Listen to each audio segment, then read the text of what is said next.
Yes, alright.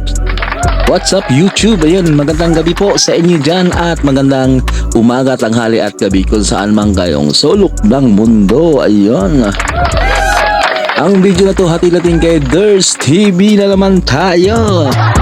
Nasa description lang po ang kanyang channel. Pakibisita at pakisubscribe na lang po. Ayun.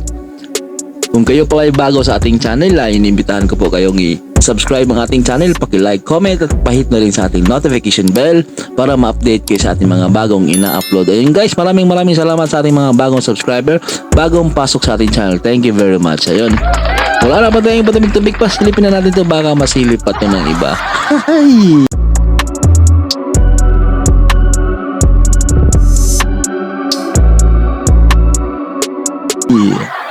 At bago nga po natin simulan ng balitaan, nais ko lamang pong magpasalamat sa inyong lahat sa walang sawang pagsuporta at pakikita. So mega shoutout po kay Ma'am Alma forward lang natin na shoutout to.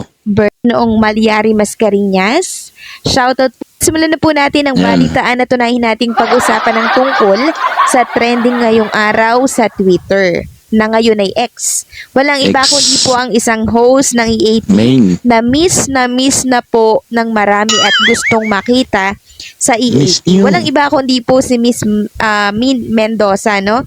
So, trending po siya ngayong araw sa Twitter na ngayon ay X. Ito po ay matapos magparamdam ni Min Mendoza sa kanyang IG account at mag-post ng 3 picture kuha sa ibang bansa at may caption na ear to ear. Happy and contented si Min Mendoza na siyang makikita naman sa kanyang mukha. Ngunit ang tanong ng marami, kailan siya makikita at magbabalik sa E80 dahil marami na po ang nakakamiss sa kanya. May nakita akong picture na kung saan makikitang dala-dala po ni Min Mendoza ang luggage niya. Siya nga ba ay uuwi na or nakauwi na or papauwi pa lang? Dahil ang mga supporters niya po ay nagwawala na, hindi na maganda umayaw sa Twitter at nakikiusap na sana daw itong si Min ay magbalik na po sa E80. May ilan pa nga pong nagtatampo kung love pa daw ba sila ni Min Mendoza dahil ayan. Love pa yung ads. tila baga kinakalimutan na po sila nito. So, ina-enjoy lang po ni Min Mendoza ang buhay niya pero magbabalik yan sa E80. Konting panahon lang yan. At saka isa pa sinabi po ni Min Mendoza noon na never niyang iiwanan ng TBJ. Isang tawag lang sa kanya, andyan siya agad. No? So meaning, hindi man natin siya nakikita sa ngayon, lagi lang siyang nakasubaybay sa mga nangyayari sa kanyang pinagmulang show. Samantalang kanina naman po sa E80, ito palang si Sir Joey De Leon ay suot-suot ang Itbulaga na t-shirt. Ganda lang damit. Actually po, nung birthday din niya, suot niya din ang t-shirt na may nakatatak na Itbulaga. Tapos kanina, sinuot pala niya ito ng lantaran dyan sa show nilang E80. Talagang pinangangalandakan po ni Sir Joey De Leon na marami na siya po ang creator at sa kanya uuwi ang titulong Itbulaga na matagal na po nating inaantay. So malaking sampal ito sa Tape Bulaga dahil harapan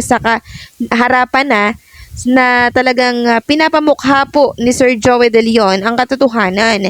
Pero ang Tape Bulaga po nagbubulag-bulagan lamang sa ginagawa at pinakikita po nitong si Sir Joey De Leon. Talagang makikita natin na kumpiyansa itong TBJ, lalo na po si Joey De Leon, na sa kanila babalik ang pinakaantay natin na titulong Itbulaga. Dahil kung hindi dapat natin makikita ang mga ganitong paramdam ni Sir Henyo Master. At kanina nga po, nag-post si Henyo Master Joey De Leon sa kanyang Instagram ng picture niya. At this time, malinaw na nating mababasa ang naka-imprenta sa t-shirt niya na Itbulaga. So kanina kasi naka-jacket si Sir Joey De Leon sa E80, kaya di siya masyadong nakita ng marami. So this time, ngayon, malinaw na po ang kanyang pinakita, no? Malinaw na binalandra po ni Sir Joey De Leon ang titulong Itbulaga. Sa harap po ng telebisyon, makikita natin dyan na may nakalagay dyan na E80. Galing ng so may caption ng post na ito ni Sir Joey De Leon. Guys, saglit lang. Tingnan nga yun. Paano niya naisip yan, no? Yung ginawa niyang ang letter A ng 4. Tapos yung Bulaga, yung letter A ginawa ng 4.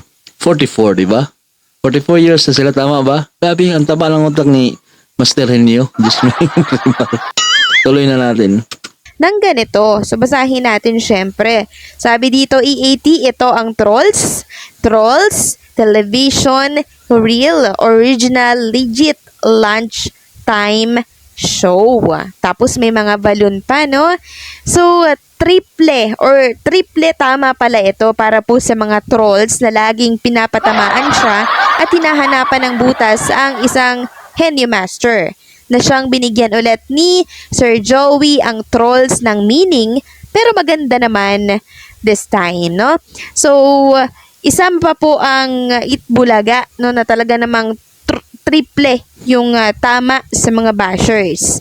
So, ang ganda po ng meaning ng trolls ni Sir Henyo Master Joey, oh. Television, real, original, legit, lunchtime show. Pero ito po ay patama sa mga trolls. So, grabe, no? Durog na durog dito ang kalaban. Ang lakas po ng Super impact durog. na binagsak nitong si Sir Joey De Leon. Taba For ng sure, utak.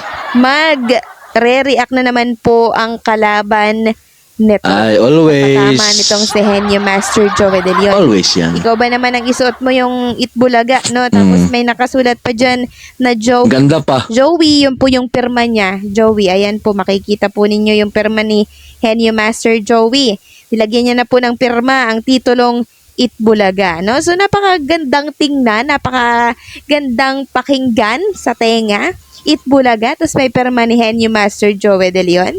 Talagang pinapamukha po ni Sir Henyo Master na siya po ang nag-create nito at naniniwala siya at ang TBJ na sa kanila po babalik ang kanilang pinaghirapan, tinaguyod na titulo ng mahigit ilang dekada, no?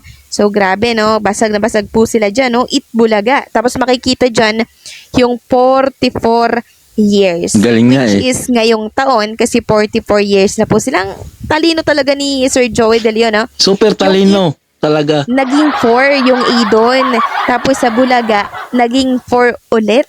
Ang galing talaga, no? Paano kaya nagagawa ni Sir Henyo Master Joey? Napaka-henyo na talaga. Nagawa niya pong pagkunikin yung 44 sa Itbulaga. Napakahusay, Henyo Master. Iba ka talaga, no? Wala ka pong katulad. Kaya naman yung mga bashers dyan sa tabi-tabi, walang tigil din na kayo po ay banatan. So, Ayan na naman, nakita nga ako na Achiche. isang page dyan na yung patama po kay yung sinabi po ni Henyo Master na alima, yung sa alimasag. Ginawan po nila ng parang binasag po nila tapos share sa kanilang Facebook account tapos may caption na acheche daw. Parang binabara po nila itong si Henyo Master Wala nang magawa, sa mga sinasabi po nitong si Talunan Henyo, na. no? So, kaya ayan, no? Basag sila kay Henyo Master. Tinawag silang trolls. No? Kasi wala silang mga mukha pero sige ang patama nila dito kay Joey De Leon. So, ano kaya yung magiging reaction nila ngayon? Triple tama sila dito sa post ni Henyo Super Master triple. kanina. O, bago lang po yan.